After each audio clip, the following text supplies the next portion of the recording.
Hello, friends. In the previous lesson, we learned about body parts. In today's lesson, we are going to recap them. Abhyasaha, practice exercises.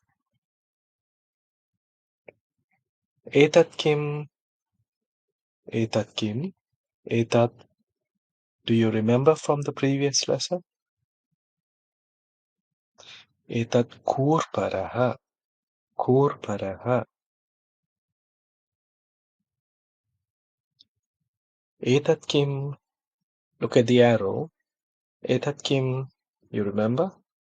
Etat kapolaha, kapolaha. Etat kim, etat kim, etat prishtam, prishtam, the back. Etat kim, etat kim, etat padaha, padaha, the foot. Etat kim, etat hastaha, hastaha, the hand. Etat kim, etat kim, etat oshtaha, oshtaha.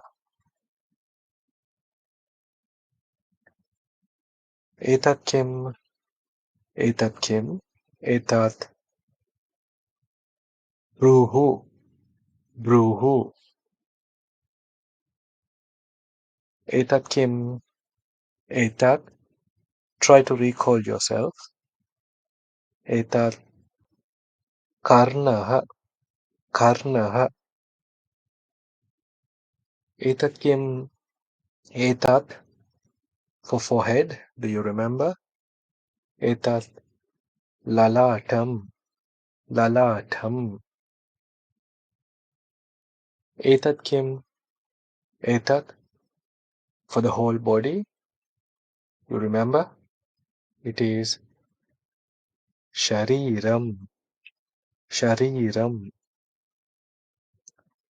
Etat kim, etat the chest. You remember?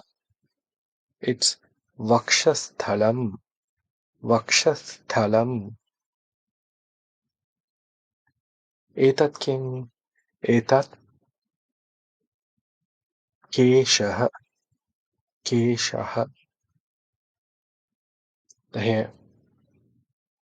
Etat kim, etat the face. You remember? Mukham, mukham. Etat kim, etat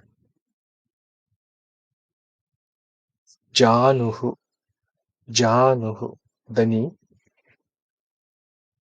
Etat kim, etat the mouth. Etat mukham, mukham. Mukham refers both to the face and also it refers to the mouth. Etat kim, etat jihva, jihva. Etat kim, etat netram, netram. Etat kim, etat. Do you remember for thigh? Etat janga, janga. Etat kim, etat for the hand. Bahuhu, bahuhu. Etat kim, etat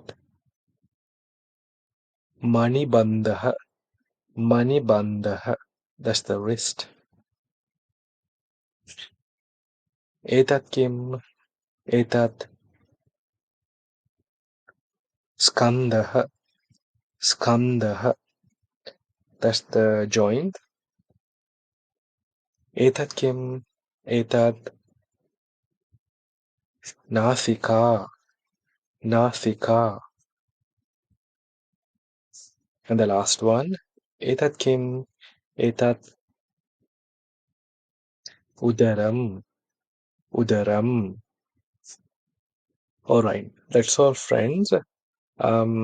Please keep practicing the body parts, and I'll see you in the next lesson with some other new set of words. Dhanyavadaha.